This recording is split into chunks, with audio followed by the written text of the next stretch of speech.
Hey class, I hope you enjoyed The Pardoner's Tale. It's a very different kind of tale from some of the others that we've read. It falls under the exemplum genre, and when I say exemplum, that means that it's supposed to be an example of the way to lead a good life, or at least an example that'll teach us how to lead a better life. It's highly allegorical. Anyway, but much like the Wife of Bath's tale, the Pardoner's Tale is preceded by a fairly lengthy prologue that tells us quite a bit about the pardoner himself. What's funny is he's as frank as the wife is, but she's fairly frank about kind of her lustiness and her treatment and relationships with her husbands. He's fairly frank about the relationships, his business relationships with the people he meets. The way, kind of simpler people, how he commits fraud and extorts them, selling chicken bones as saints' fingers and that sort of thing. And that was not uncommon at the time. You'd kind of think of him in the Old West as a snake oil salesman. That sort of character, sort of a slimy, not quite honest sort of character. But he's very forward about it. And of course, we have that phrase in the general prologue, he trau he were gelding aramar, means we're not quite sure about his sexuality, which would probably make him quite self-conscious at the time. If you were caught not being a eunuch, which is one of the possibilities of that phrase, but if you were caught as a homosexual man, the penalty was death. And so that would probably make him fairly self-conscious. And of course, he doesn't talk about that as much. Now, he does refer to the kind of his bag around his lap and all that sort of thing. And he gets into kind of this conflict exchange with the host. If you'll go back to the general prologue, that you'll see that the host is referred to as a manly man, a man's man. You find out around, I think it's the tale of Melleby, that the host actually is henpecked. His wife kind of takes him out and takes him around the ring a time or two. So he's not quite as much a man's man as we would like to think. But we're not reading that tale, so I'll just give you that piece of information. But in the Pardoner's Tale, we see kind of Harry, the innkeeper, and the host getting into it with the partner, maybe perhaps because he perceives himself so much as a man's man and he perceives the partner as overly effeminate, yet still a man, or at least coming across as one. And so, you have just this, I guess if he is homosexual, you definitely have sort of maybe a homophobic exchange, potentially. But it could just be a simple exchange of, the partner is a dishonest fellow, and he's very open about his dishonesty with the other pilgrims. And when he's open like that, Harry may be responding to that dishonesty and, just a character we don't like very well. Remember, the narrator himself, even when characters are not the best sorts of characters morally, if they're likable characters, he will portray them more likably. For instance, the miller is not a super likable character, but he's funnier than the reeve, and the reeve is portrayed in a little more ironic way, negatively ironic way. And I think you can see the same between the Wife of Bath and the Pardoner, because the Wife of Bath is not portrayed entirely positively, but she's also kind of funny, and the narrator puts, and Chaucer puts a lot of interesting arguments into her mouth, and they make her fun, and they make her funny. And the Pardoner is not fun or funny. He's there's sort of a bitter tone that surrounds his prologue and his tale.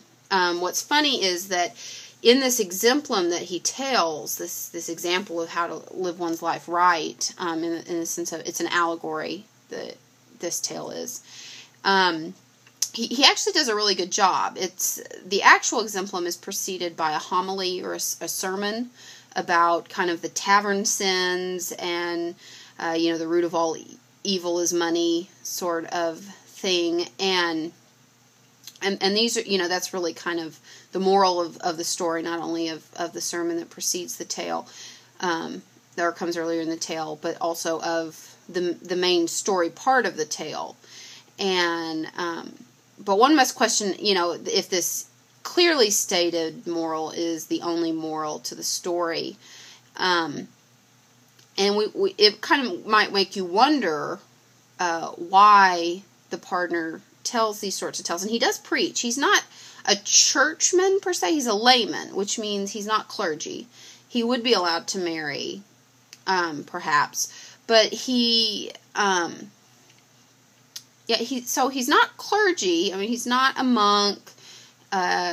He's not a priest or anything like that, but he does preach. He's involved with the church. He's responsible for conducting some of the church's business. And laymen that served the church were often supposed to adhere to many of the same kind of dictates of the people who would join the church, but maybe not quite as strictly. And they were expected to travel more and that sort of thing. What you see him doing, the partner in and of itself, is he's passing out indulgences. He's selling indulgences. And what that is that's kind of a get into heaven free pass, sort of. That if you've sinned, instead of going in and confessing and paying your penance, you paid for an indulgence, or you could pay for an indulgence for even a soul that was passed away to shorten their time in purgatory. And those are what he's selling. And so it's very monetary, the idea that you can kind of buy your way into heaven. And this may relate somewhat to the idea of the stated moral of his exemplum. But there's a lot of interesting things going on. Again, you note the fairly interesting sermon that precedes it about tavern sins that one might expect from any kind of Christian sermon. But the story that follows is really quite interesting, because you have the three characters who are coming out of the tavern, and they're running along, and they're looking for Death, who's stolen one of their friends. And, they meet an old man, and the old man directs them towards the tree, and they find the gold there, and then they end up killing each other, all of them. And so they do find Death under the tree. And of course that makes one wonder who the old man is on the road. One of the most interesting characters in the partner's tale. Another thing that's really interesting about the old man on the road is the way he interacts with the earth, tapping his staff on the earth. Let me in. He's a man who's aging but can't die. It makes one wonder whether he is Death, though it's never clearly stated. And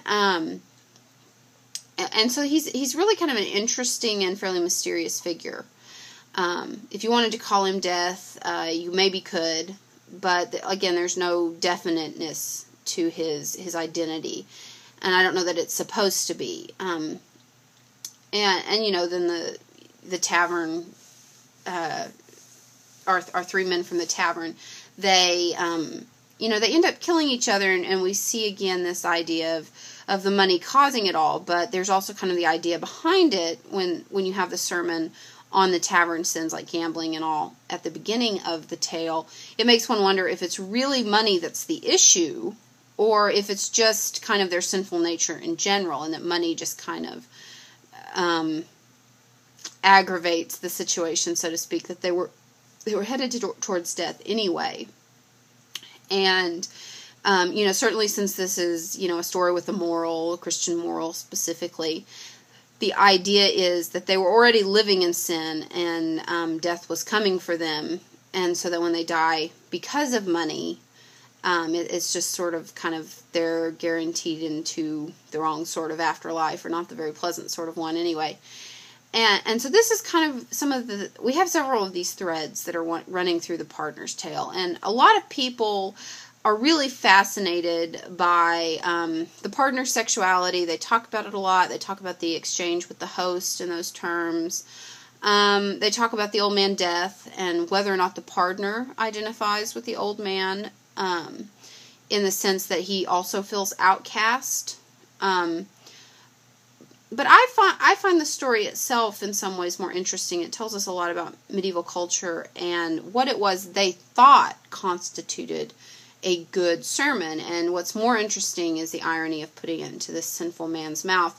I believe it's in Paul. I'm trying to remember which one of the letters, where Paul says something to the effect of, even if the man is not good, if he's passing on good deeds or passing on the word of God, is there not still something good in that? And I'm trying to remember exactly where that's at. I might have to go look it up and share it with you all later. But there's something along those lines. And I know there's lots of other places in the Bible where it seems to say the opposite.